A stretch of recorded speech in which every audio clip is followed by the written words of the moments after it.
Most people believe their will controls everything they own. That belief is simple. It is comforting. It also can be completely wrong. Estate planning is not controlled by what you meant. It is not controlled by what feels fair. It is not controlled by what your family believes you wanted. It is controlled by legal structure. That is the first principle. If you do not understand the structure, your assets may move in, and by the time anyone discovers the problem, you will not be there to explain what you meant. That is the hard truth. Estate planning is really about three questions. Who controls the asset? When does that control change? How does the asset legally move from one person to another? If you understand those three questions, wills and trusts become much easier to understand. If you do not understand, you can have documents that make you feel protected while the actual legal structure is pointing in a completely different direction. That is where many families make mistakes. They think they have an estate plan because they have a will. They think the will is the final authority. They think the will speaks for everything. But a will only controls a certain category of assets. It does not control everything. It does not override beneficiary forms. It does not override joint ownership. It does not avoid probate. It does not manage assets during incapacity. It does not automatically protect privacy. It does not reduce estate taxes simply by existing. The will has a role. It is an important role, but it is not the whole machine, and the machine is what matters. Assets transfer at death through three main structures. The first is by contract, the second is by title, the third is by probate. That is the foundation. If you do not know which bucket each asset is in, you do not really know where your estate is going. A contract transfer happens when the account or policy itself names a beneficiary. Life insurance, retirement accounts, payable, on, death accounts. Transfer, on, death accounts. Certain annuities, certain brokerage or bank accounts. When there is a valid beneficiary designation, the contract controls at death. The company or financial institution looks at the beneficiary form and pays the named person or entity. The will does not override that. That sentence is worth repeating. The will does not override that.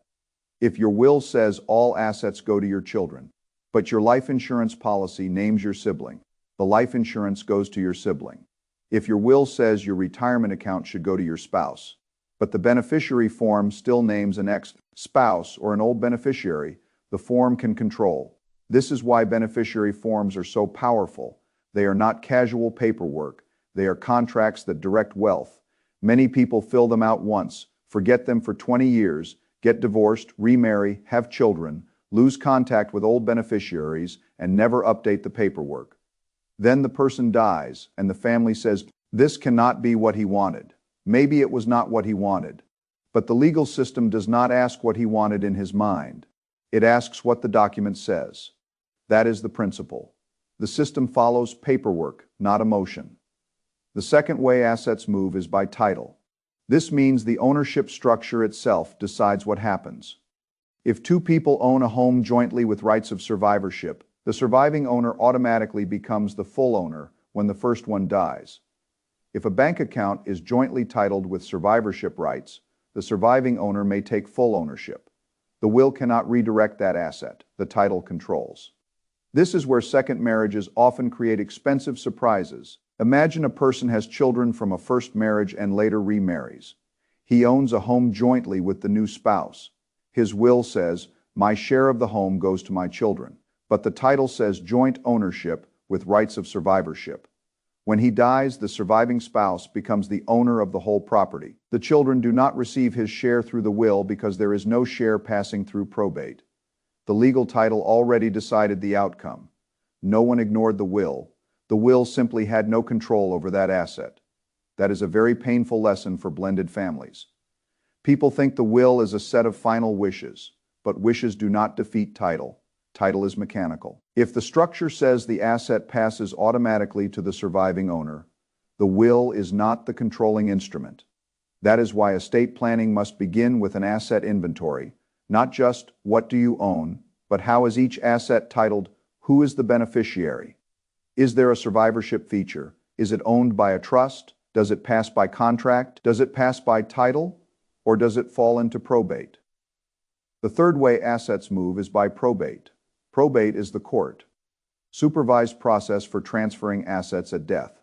A probate asset is an asset that does not pass by contract, does not pass by title, and is not owned by a trust or otherwise structured to avoid probate. If an account has no beneficiary designation, it may be a probate asset. If a house is owned solely in the deceased person's name with no transfer, on death deed, no survivorship owner, and no trust ownership, it may be a probate asset. If personal property has no other transfer mechanism, it may be a probate asset. This is where AWIL operates. AWIL directs the distribution of probate assets. That is the exact sentence people need to understand. AWIL directs the distribution of probate assets, not all assets, probate assets. This distinction changes everything. If most of your assets already pass by contract or by title, the will may control very little. If many assets are titled only in your own name with no beneficiary or trust, the will may control more, but it does so through probate. A will does not avoid probate. In fact, a will begins the probate process. When you die, the will is submitted to the court. The court reviews it. The executor is appointed. The assets are gathered. Debts and expenses are paid. The remaining probate assets are distributed according to the will. That is the process. It may be simple in some states and complicated in others. It may be inexpensive in some situations and costly in others. It may be quick in some estates and slow in others. But the will works inside the court system. It is not a court avoidance tool. This is one of the biggest myths in estate planning. People say, I have a will, so my family avoids probate. No, a will does not avoid probate. A will tells probate what to do. That is a very different thing. Now, a will is still important. Every adult should consider having one.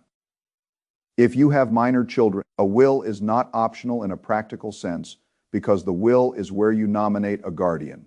A trust cannot do that. A beneficiary form cannot do that. A payable on death designation cannot do that. A will is where you tell the court who you would want to raise your children if something happened to you. The court still has authority. The court must act in the child's best interest, but the will is where your wishes are formally stated. Without it, you leave that decision entirely to a process your family may not control. For a parent, that is a serious risk. So the question is not will or trust as if one always replaces the other. For many families, the answer is both. The will may nominate guardians and handle any assets that remain outside other structures. The trust may manage and transfer assets privately and with continuity. Each document has a role. Confusing the roles is where trouble begins. A will can name an executor. The executor gathers probate assets, pays final bills and taxes, works with the court, and distributes remaining assets according to the will. A will can direct probate assets. A will can nominate guardians for minor children. Those are important powers, but a will cannot override beneficiary designations. It cannot override joint ownership with survivorship rights. It cannot avoid probate. It cannot operate while you are alive. It cannot manage assets during your incapacity. It cannot make private what goes through a public court process. It cannot reduce estate taxes merely because it exists. It cannot provide creditor protection simply because you wrote instructions. A will is not weak. It is just limited. A tool is dangerous when you think it does a job it was never designed to do. Now, let us talk about trusts. A trust is not just a document. A trust is a legal relationship. One person, called the grantor, transfers property to a trustee. The trustee manages the property for the benefit of beneficiaries. That structure separates legal control from beneficial enjoyment. The trustee has legal authority to manage the assets. The beneficiary receives the benefit. That separation is the reason trusts exist. A trust allows rules, not just who gets what, but when, how, under what conditions, and who manages it. A trust can create continuity. It can manage complexity. It can protect privacy. It can help during incapacity. And if properly created and funded, a revocable living trust can avoid probate for the assets inside it. The words properly funded matter. A trust that is not funded is only paperwork.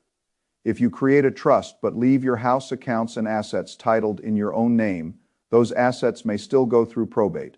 The trust document may exist, but if the asset never moved into the trust may not control it. Funding is the action that makes the trust work. Retitling the home, changing account ownership, updating beneficiary designations where appropriate, coordinating assets with the trust structure, that is funding. Many people pay for a trust and never complete the funding.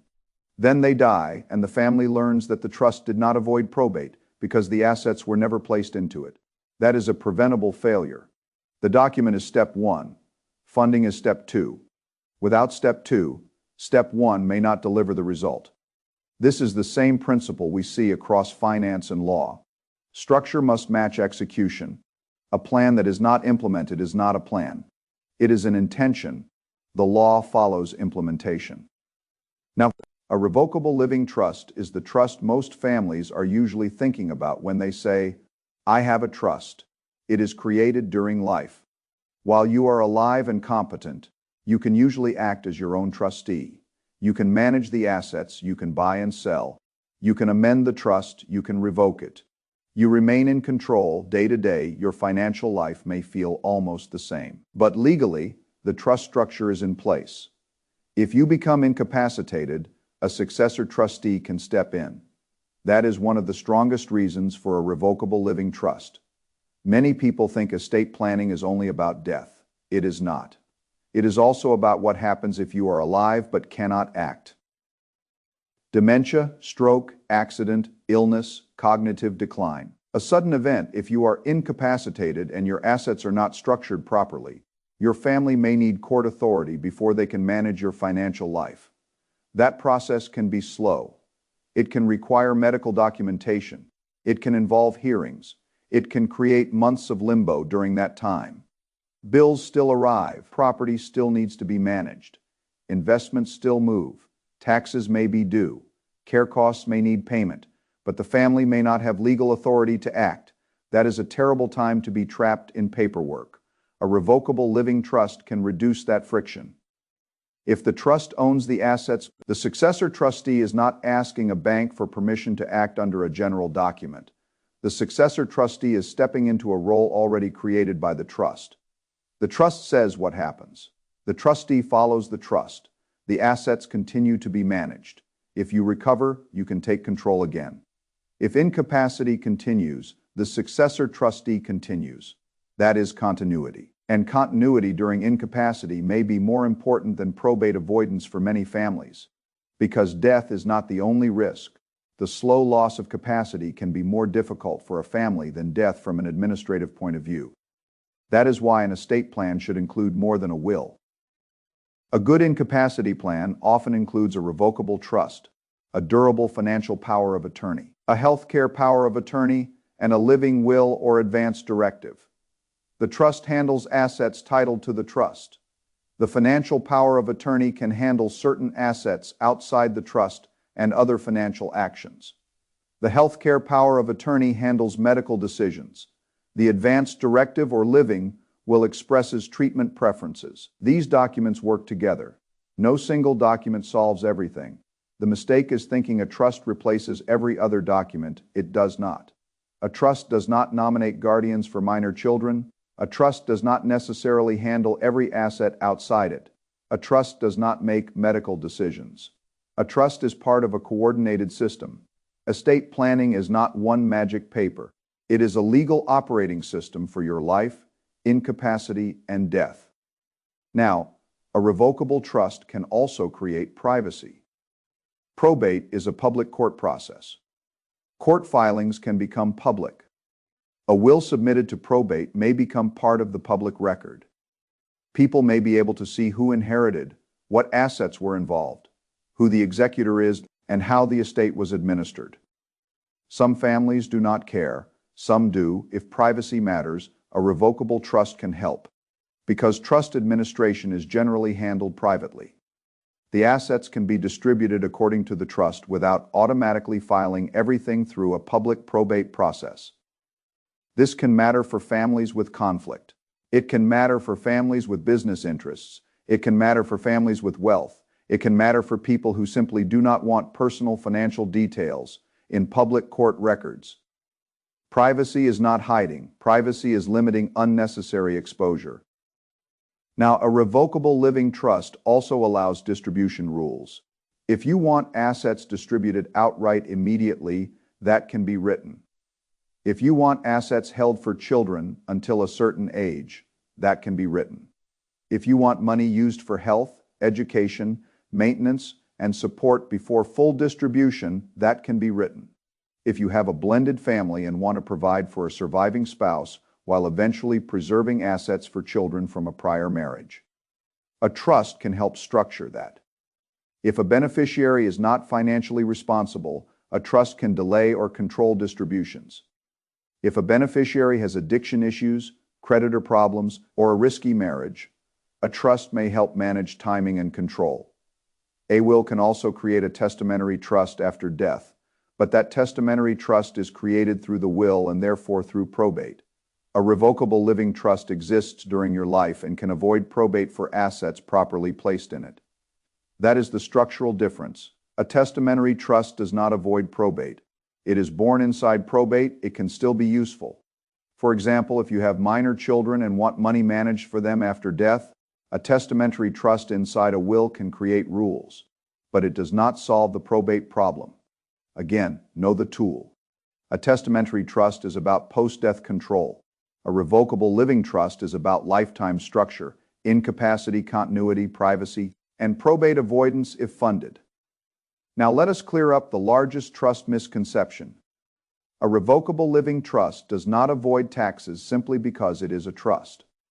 If you retain control, the IRS generally still treats those assets as yours. If the trust is revocable and you can amend or revoke it, you have not given up control in the way that removes the assets from your taxable estate. For tax purposes, the assets are still effectively yours. That means a revocable living trust does not reduce estate taxes. It does not protect assets from your creditors. It does not make your estate smaller. It changes administration. It does not change economic ownership for tax and creditor purposes. This is another major point. Control and taxation are connected. If you keep control, you generally keep tax responsibility and creditor exposure.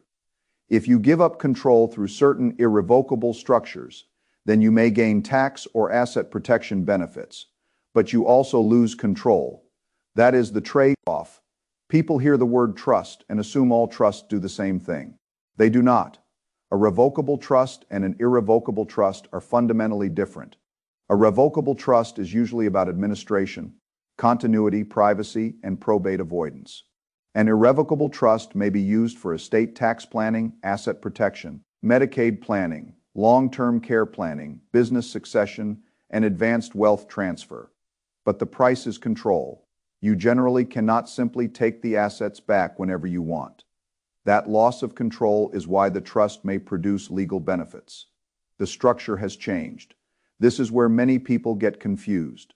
They want the benefits of an irrevocable trust while keeping the control of a revocable trust. The law usually does not give you both. If you can take it back, change it, and use it freely, creditors and tax authorities may still treat it as yours.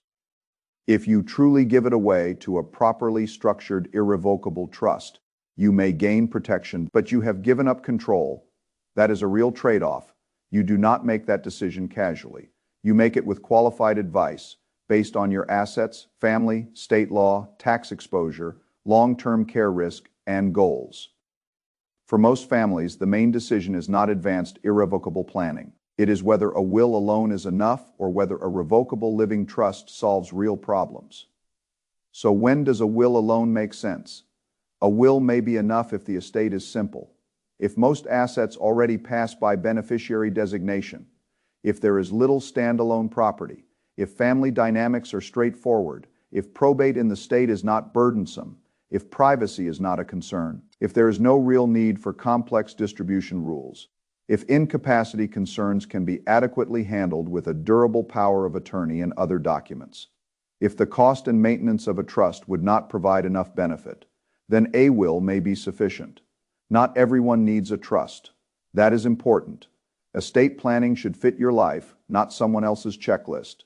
A trust is not a badge of sophistication. It is a structure.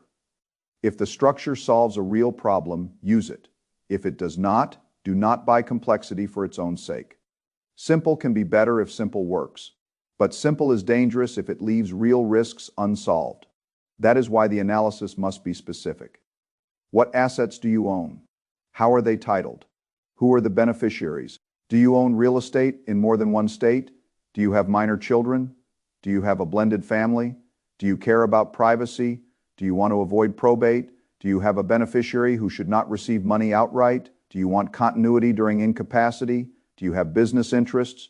Do you have estate tax exposure? Do you have creditor concerns? Do you have long-term care concerns? The answers decide the structure, not fashion, not fear, not a one-size-fits-all rule. Now, when does a revocable living trust make sense? It makes sense when avoiding probate solves a real problem. In some states, probate is slow, expensive, public, or administratively painful. A trust can reduce that burden. It makes sense when privacy matters. If you do not want the details of your estate filed through a public court process, a trust can help. It makes sense when you own property in multiple states.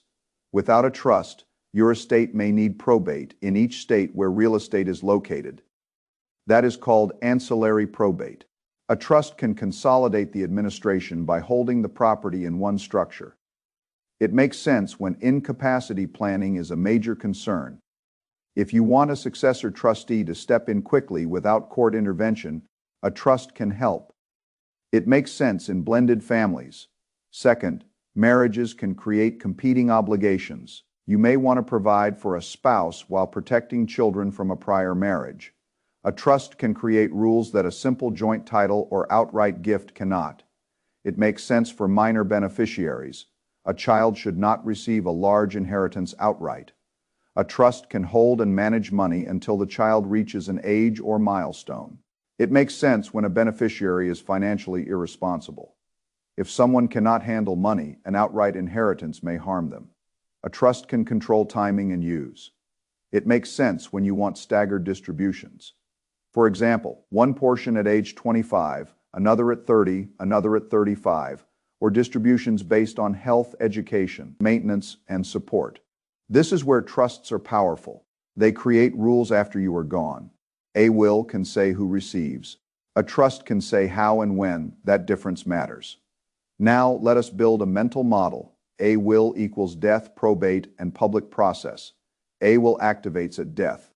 It works through court. It controls probate assets. It may become public.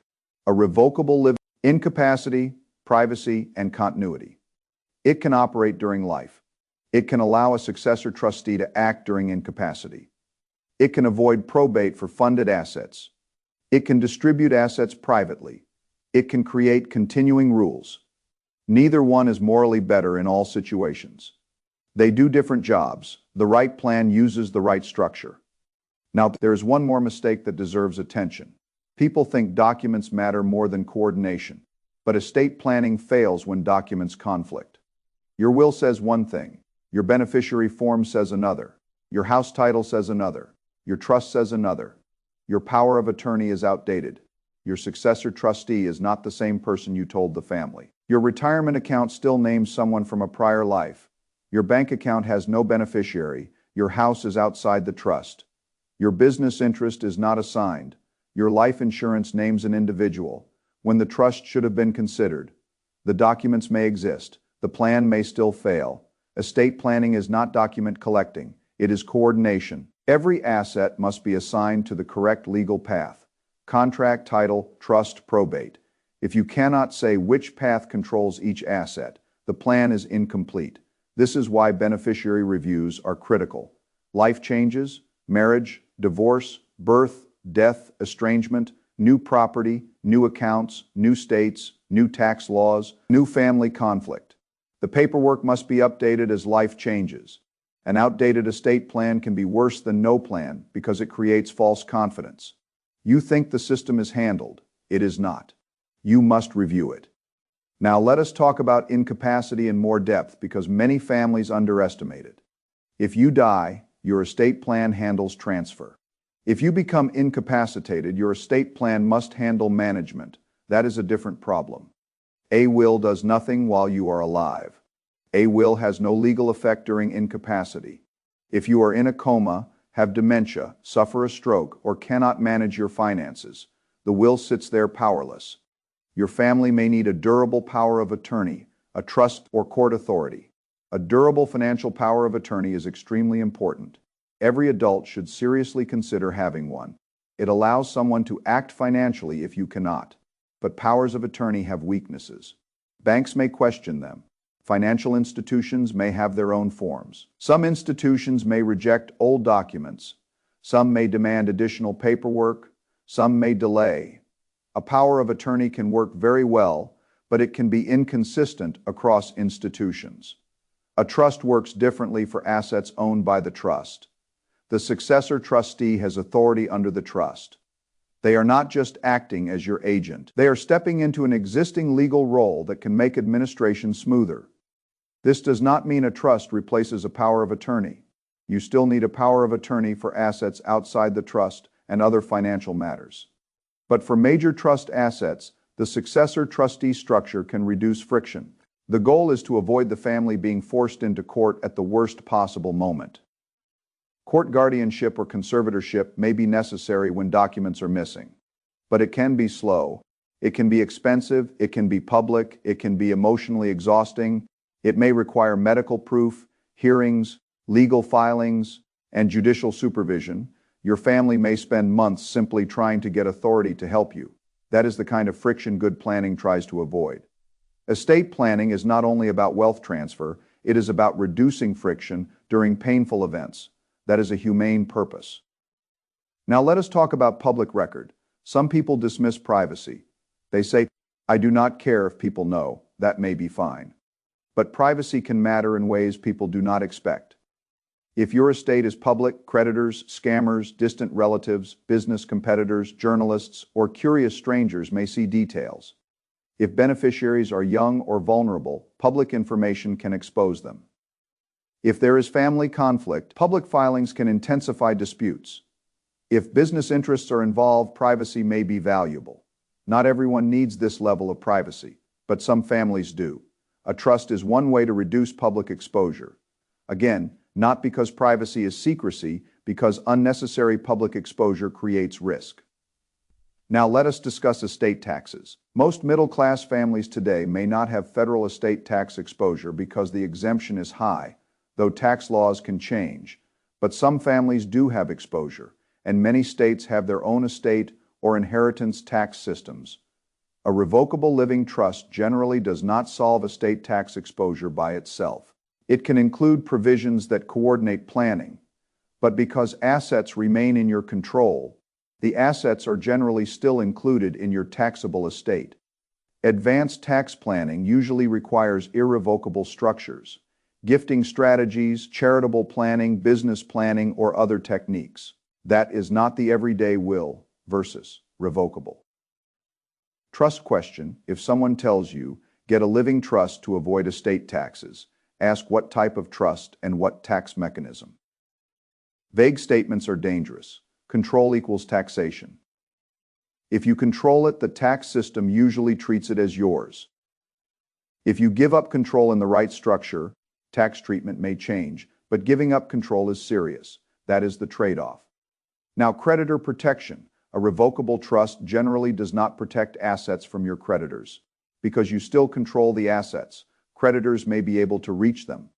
An irrevocable trust may provide creditor protection in some cases, but again, only if properly structured, funded, and compliant with law.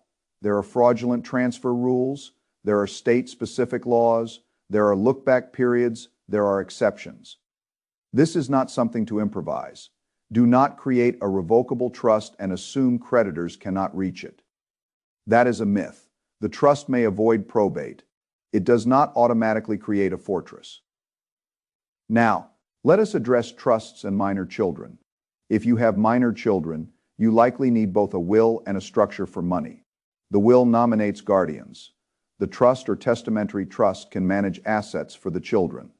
If you simply name a minor child directly on a life insurance policy or retirement account, that can create complications because a minor cannot directly control assets in the same way an adult can. A court-appointed custodian or guardian may be needed. A trust can avoid that by naming the trust as beneficiary and creating rules for how the money is used.